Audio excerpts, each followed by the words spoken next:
Entramos a nuestro tercer podcast semanal de la asignatura de hermenéutica en la licenciatura en filosofía de Unitec. En este momento vamos a entrar a un pequeño preámbulo que para mi gusto debería de estar cambiado, es decir, lo que tú vas a escuchar en el podcast 4, preferiblemente hazlo antes de entrar a este.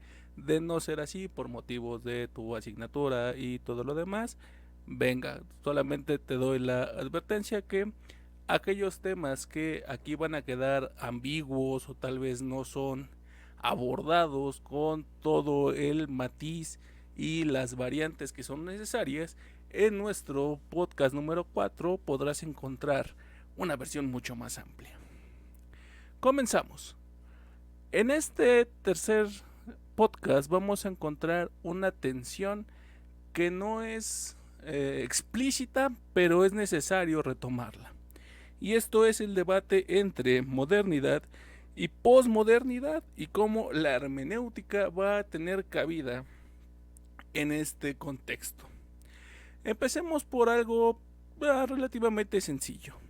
Como hemos visto, lo que podemos denominar los padres de la hermenéutica, especialmente en el siglo XIX y ya entrado el XX, es decir, Dilthey, Schleiermacher, Cassirer y esta línea de llamados neocantianos, va a tener una contraposición con un pensador que ha sido más malinterpretado que interpretado, que en este caso va a ser Nietzsche. Nietzsche tiene un texto breve llamado Sobre la verdad y la mentira en sentido extramoral. En este pequeño texto, que es parte de las consideraciones intempestivas, tiene una frase que va a simbrar toda la historia de la filosofía como se entendía hasta mediados del siglo XX. Y esta frase es: no hay hechos, solo interpretaciones. Otra es que la verdad es una hueste de metáforas, es decir, es un ejército de metáforas. Con lo que nos plantea el problema de la verdad. Si nosotros recordamos nuestras clases de historia de la filosofía, cuando entramos a la modernidad, es decir, de Descartes hasta la actualidad, encontramos que la verdad va a radicar en la tensión que se da entre el sujeto y el objeto de conocimiento, mientras que para Aristóteles la verdad estaba en el mundo exterior y el individuo tenía que comprenderla. Para el hombre moderno, y esto en especial en Kant, el sujeto es quien da el marco de comprensión para la realidad, motivo que va a ser parte de una ruptura. Como vimos en el capítulo anterior, la comprensión de aquello que es lato o stricto sensu, en tanto interpretación hermenéutica, en este momento va a llegar a su máxima tensión, especialmente al llegar a dos pensadores clave. Uno es Gianni Vattimo, un italiano que para poder atender a esta crisis de la modernidad va a ser parte del movimiento llamado posmodernismo. Y este posmodernismo lo va a renovar con una variante de la hermenéutica que le va a servir para interpretar eventos, hechos y relaciones. Estos hechos, eventos y relaciones van a ser comprendidos según el pensamiento débil, concepto clave de Gianni Vattimo. Pero ¿en qué consiste este pensamiento débil?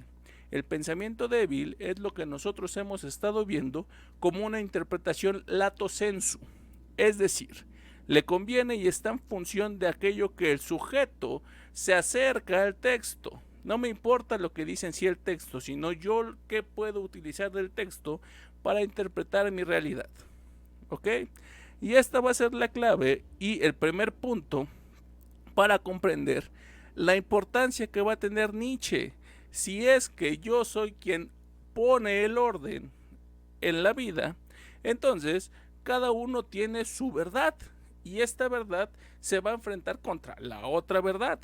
Es decir, para Bátimo, el pensamiento débil es aquello que nos da la opción y la búsqueda de verdades en plural. Ya no existe la verdad objetiva, sino que existen varios discursos. Y en este lapso entra muy bien otro pensador, Jean-François Lyotard, que tiene un libro que se llama La posmodernidad explicado a los niños, que ahí desarrolla todas estas cuestiones. De la mano de esto, Gadamer junto con Bátimo van a intentar acercar el problema de la función de horizontes al plano estético y cultural, es decir, los cánones o aquello que nosotros pensamos cultural y estéticamente como es aquello que se debe de entender según los principios de lo bello o lo civilizado, van a comenzar a entrar en una cierta tensión, porque ya no existe una verdad, ya no existe un modelo, el concepto de belleza se vuelve plural.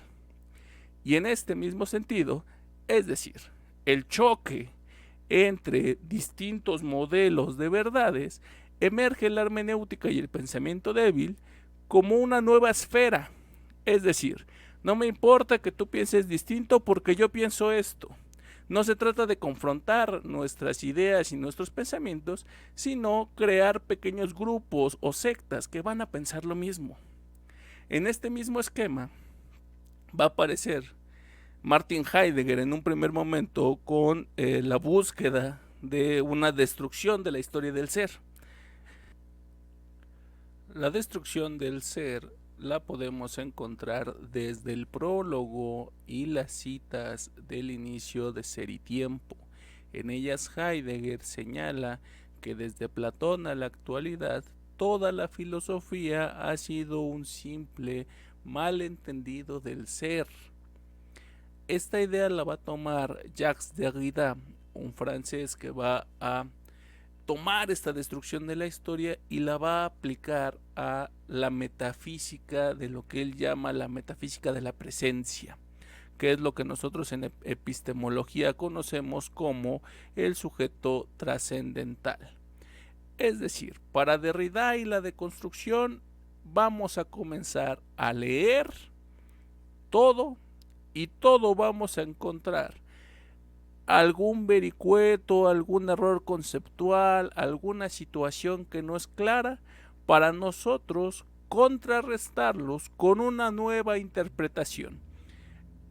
Aquí aparecen conceptos que son poco ortodoxos. Pienso, por ejemplo, en la crítica que hace Jacques Derrida al concepto del falogocentrismo, es decir, la idea de que existe en algunos textos una forma de centrar todo en hombres, es decir, esta idea de falo y el centrismo. O también la forma en que nosotros tenemos de enfocarnos en las palabras o los textos escritos y no comprender las connotaciones que se dan después. Esta idea de Derrida lo van a desarrollar en algún otro curso, en algún otro seminario, pero tengan muy en cuenta que aquello que él llama de construcción es una técnica de interpretación de textos, por eso lo encontramos en nuestra clase de hermenéutica. Las personas no son textos, las ideas se plasman en textos y ahí se deconstruye. ¿Ok? Van a quedar muchas dudas, esto solamente es una introducción a al menos dos autores que para la hermenéutica son claves. Quedo atento a cualquiera de sus dudas y nos vemos en nuestra sesión.